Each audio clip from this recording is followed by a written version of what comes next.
वादे के मुताबिक हाजिर हूँ फिर प्रतिशत के कुछ सवालों के साथ। तो स्वागत है आपका आपके अपने इस YouTube चैनल मैथ मीडिया मस्ती में। दोस्तों, अगर आपको मेरी वीडियो अच्छी लगे तो आप मेरे चैनल को ज़रूर सब्सक्राइब करें, शेयर करें। सवाल आपका कुछ इस प्रकार से है। आपका सवाल आपके स्क्रीन पर है। कहता समीर अपने वेतन का 20% खाने पर खर्चा करता और 80% अब क्या करता होगा? बचाता होगा। उनके पास हम 100 मान के चलते हैं, समीर के पास मानिए 100 रुपया है, तो वह उसका 20% खर्चा कर देता है खाने पर। यह उसका खर्च होता है, यानी कि 20% खर्चा कर देता है। तो बचाता कितना है? वह बचाता है, इसका मतलब 80 बचाता है। अगर 20% का मतलब ऐसे यही होगा। अब आगे देखिए, आगे कह रहा है कि वह अपने शेष जो बचा उसके पास राशि है उसका वह 80% खर्चा कर देता परिवहन पर, यानी कि जाने आने पर खर्चा करता होगा। जैसे यहाँ पर हम 80 का निकालेंगे, 80 का 80% वह परिवहन पर खर्चा कर देता है, यह खर्च है। तो बचाता कितना है वह? यानी कि वह बचाता है 80 का 20%, यह बचा लेता है। 80 का 20% वह क्या करता है? बचा लेता है। और यह कहता है ये जो बचत है वह 800 रुपया है। और वह 800 के बारे में देखिए फिर से एक लॉजिक अप्लाई कर दिया।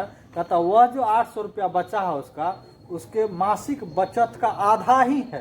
तो मासिक बचत कितना होगा? तो 1600 होगा। इसका मतलब ये जो बचत है उसके बराबर हो जाएगी। आप ये कह सकते हैं 80 का 20% यह बराबर है 800 गुना 2। चूंकि आधा है ये मासिक बचत का 800, तो पूरा कितना होगा? 2 से गुना कर दें, 1600 मासिक बचत होगा उसका। और ये प्रतिशत को हटाने के लिए आप जानते हैं प्रतिशत मतलब बट्टे में 100। बट्टे में 100 देंगे तो यहाँ से 2 को 0 खत्म हो जाएगी। तो 8 दूना 16 बराबर हो जाएगा आपका 1600।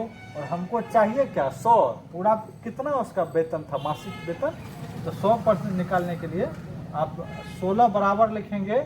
अगर 100 तो 1 बराबर कितना हो जाएगा? 1600 बट्टे 16। इसलिए 100 बराबर क्या हो जाएगा?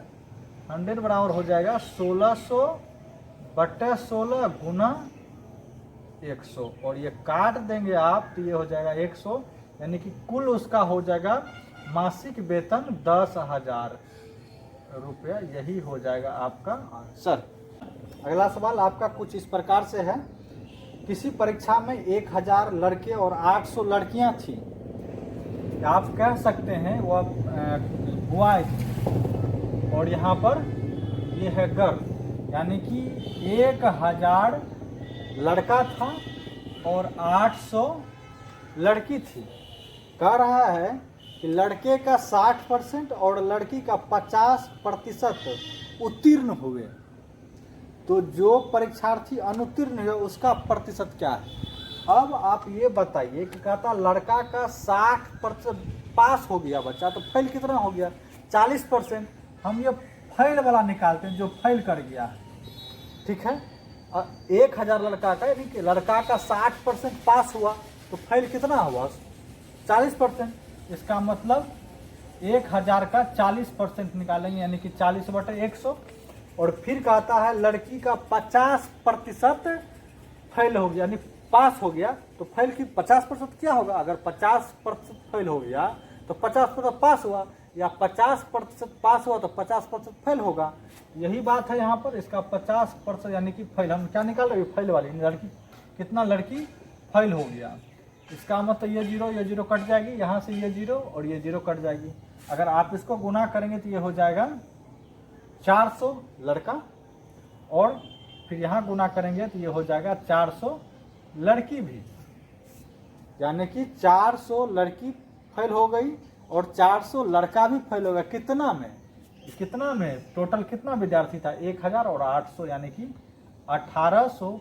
और प्रतिशत बनाने के लिए आपको पता है हमेशा 100 से हम, यानी कि 100% से गुना करते हैं। ये हो जाएगा आपका 800 जोड़ेंगे तो बट्टे 1800 गुना 100। यहाँ से आपका ये 0 खत्म हो जाएगी। और यहाँ से आप काटेंगे तो यहाँ पर हो जाएगा 4 और यहाँ पर हो जाएगा 9। ये हो जाएगा 400। अब बट्टे में कितना? 9।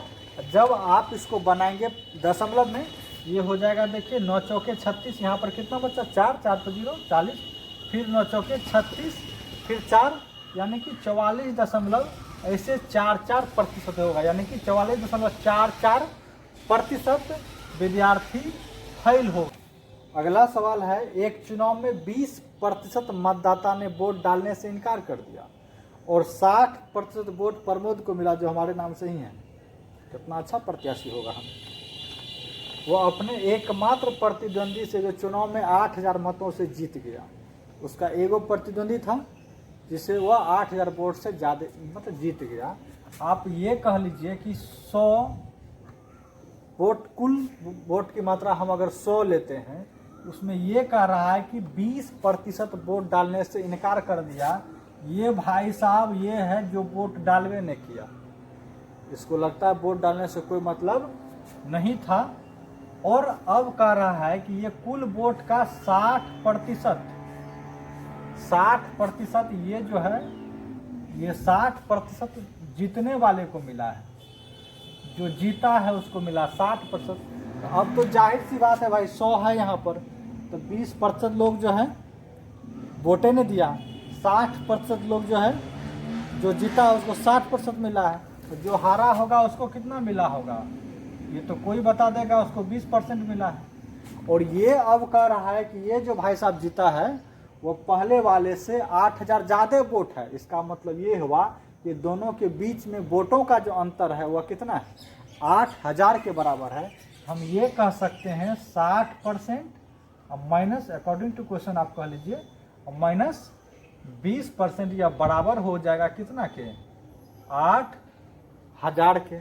और इसको जब आप घटाएंगे तो यह हो जाएगा 40% बराबर हो जाएगा 8000। और हमको कुल वोट यानी कि 100% निकालना है ना, इसलिए 100% बराबर अगर निकालना चाहेंगे यह हो जाएगा 8000/40 गुना 100। और आप इसको काट लीजिए, 0 से यहाँ 0 कैंसिल, और ये 200 को 100 से गुना करेंगे तो कुल वोटों की संख्या हो जाएगी 20000, यानी कि उसमें कुल 20000 मतदाता था जो वोट डालने वाला था। अगला सवाल, एक परीक्षा में 35% विद्यार्थी उत्तीर्ण हो गए यानी कि पास हो गया, और कहता जो फेल किया उसकी संख्या है 455 दिया हुआ। आप भाई साहब पहले ये जानिए कि कुल विद्यार्थी कितना था, मालूम नहीं। हम मान लेते हैं मेरा कुल विद्यार्थियों की संख्या x थी, कहता x का 35% पास हो गया, तो फेल कितना हो गया, वो फेल 65% हुआ होगा तब, यानी कि x का जो 65% फेल किया है उसकी संख्या दिया है कितना के बराबर 455 के बराबर। कहता 455 को फेल हो गया यानी अनुत्तीर्ण हो गया, तो x यानी कुल विद्यार्थियों की संख्या निकाल 65% का मतलब जानते हैं 65/100 होता है, तो x का वैल्यू आप यहाँ से निकाल लेंगे तो x हो जाएगा आपका 455/65। चूँकि बट्टे में प्रतिशत को तोड़ेगा 100 दीजिएगा ना, यह गुना में जाएगा ना, इधर 100 से गुना कर देंगे, इसको काटिएगा तो ये हो जाएगा 7, 65 7 155 मतलब 455 हो जाएगा, और इसको जब गुना करेंगे तो यह हो जाएगा 700। आप ये कह सकते हैं कि जो कुल विद्यार्थी की संख्या था वह कितना था 700। फिर मिलते हैं अपने नेक्स्ट वीडियो में।